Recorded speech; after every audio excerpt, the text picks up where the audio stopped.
Remote work has been a part of the industrial landscape for a very long time. In my leadership role, remote workers would talk with me about the good and the bad of remote work. The good, the autonomy. The bad, the isolation of autonomy. Today, in some industries, remote work is the most prevalent assignment. I'm Donna Coles, and I'm going to share with you some simple guides to leading remotely. I'll give you the results of a survey of 2,500 remote workers, and then I'll talk with you about remote worker issues that have surfaced in my coaching discussions. And lastly, what leaders can do to engage and lead remote workers. So, with that being said, I'm ready, and I hope that you are too. Let's get started. What's your biggest struggle with working remotely? Buffer.com asked 2,500 remote workers what was the top difficulty that they had with working remotely. And I provided you with the same information on both sides of the slide, but on the left, it tells you the percentage of remote workers that identified that particular struggle as top for them. And then so that you can see it more clearly, I gave you the whole list on the right. What's interesting to me that the difficulty of unplugging after work to transition from work to home, from work to family life, work to friends, that seemed to be the most important struggle that the workers had. And I've talked with a couple of remote workers who have had to take FMLA in order to be able to unplug and learn how to make the transition between work and home. One of the things that we think is that leaders oftentimes have some difficulty believing that their remote workers are working diligently. But as you can see, they're having a difficult time pulling away. I'm going to talk with you about some of the challenges that I found in working remotely, some having to do with the home environment and some having to do with work-related issues. And as you can see, there's a need for a lot of planning for remote workers who are going to work at home because they don't feel that they have sufficient home-based dedicated workspace, family support. In many instances, people believe that your remote worker, since they're at home, that they can do double duty. So there will be interruptions from friends and relatives. There may not be good planning for childcare and supervision of children. And so your remote worker may be torn between getting work done and doing what's necessary for family. So what the leader can do is talk about what are some of the issues related to planning and maintaining autonomy from family and friends as the remote worker is going through their day, and helping people to be able to problem solve these issues so that they have a more desirable remote worker experience. I suggested earlier, with the good and the bad of remote work, that part of the bad has to do with loneliness and isolation associated with the good of autonomy. When you have this isolation, a reduced access to others, the use of one-way communications, and a lack of sureness that there is fairness in assignments, metrics to be measured by, and reward, your remote worker may begin to doubt that they are being treated fairly. Really good two-way communication from the leader is an important point to keep in mind as you are leading remote workers.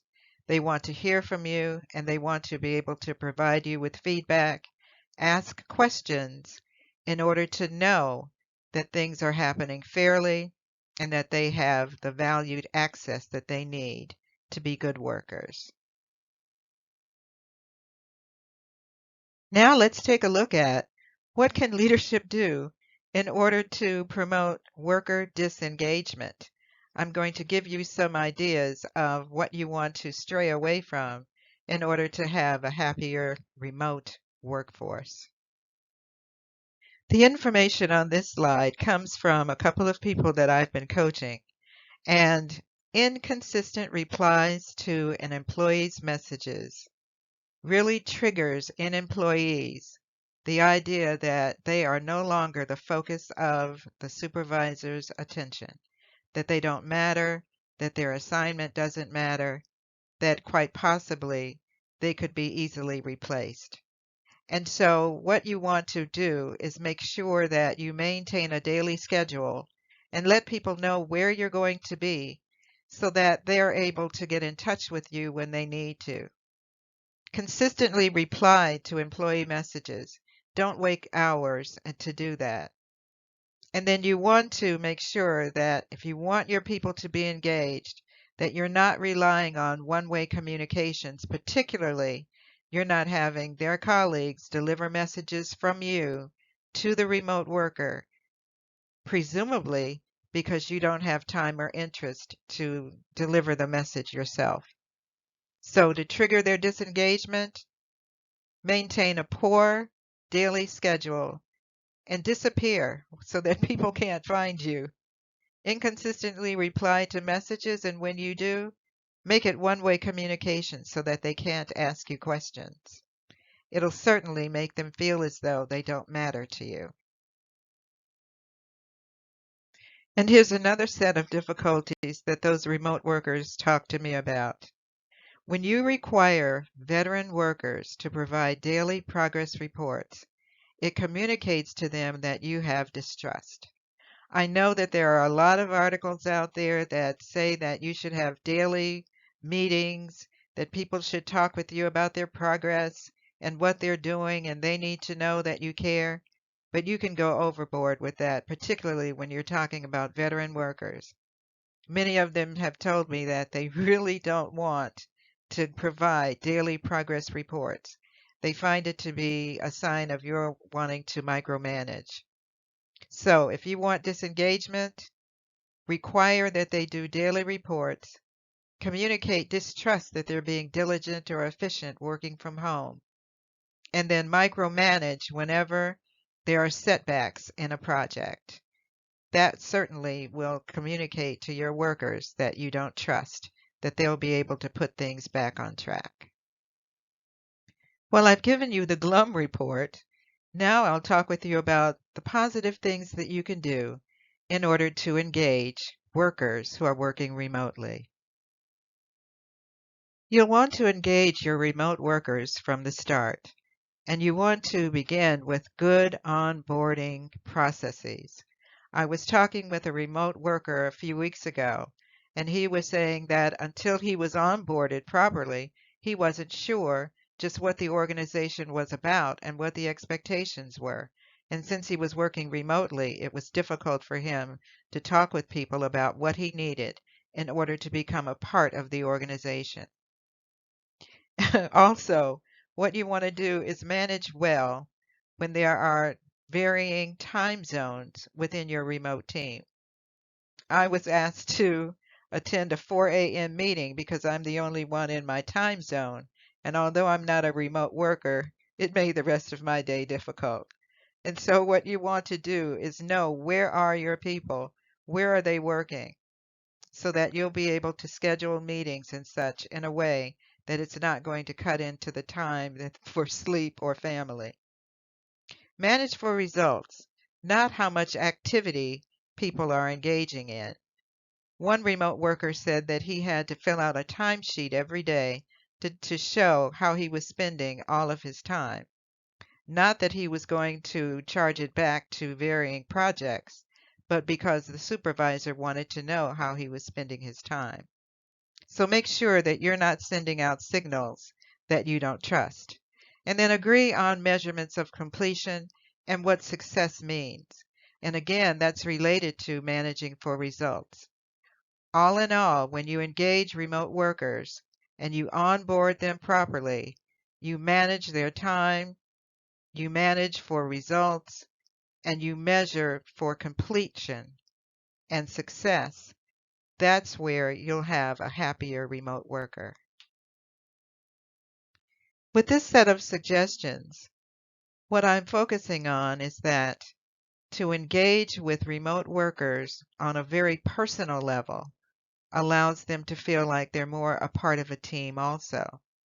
So you want to make sure that when you schedule check-ins and progress reporting, that you keep those check-ins and reports so that they know that you're taking the time and you really do care about what they're doing. Maintain regular office hours of availability so that when they need you, they can find you. And when you have your video conference calls, make sure they're well planned. And I've provided you with some suggestions on areas that you could cover in those, particularly the last point. Any personal points of interest. Somebody has a new puppy, a new baby, they just bought a house, they went on a great vacation. Those video conference calls can allow people to feel like they really are a part of a team if you manage them well and make sure that there's a good balance between progress and personal. And finally, leadership should focus on creating and sustaining a communication network that includes your remote workers, their communication with you, their communication with other workers on the team, and other members of the organization. It's not an easy task to support development of a communication network, but keep in mind that a well-running team works together to solve problems despite the lack of face-to-face contact. If you'd like more information or an opportunity to discuss team coaching or leadership coaching, the next slide will provide you with information to help you follow through.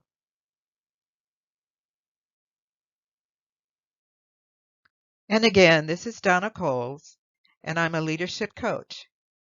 I provide my coaching by telephone or by Zoom video conferencing. If you'd like to get in touch with me, you can email me at donnacoles.coach@gmail.com, or you can call my offices during regular business hours, that's Eastern Time, 336-999-4533. If you'd like more information about my work, you can visit my website, coachingwithdonnacoles.com. I hope that this was helpful to you, and hopefully you'll be able to see some more of my webinars in the future. For now, bye-bye.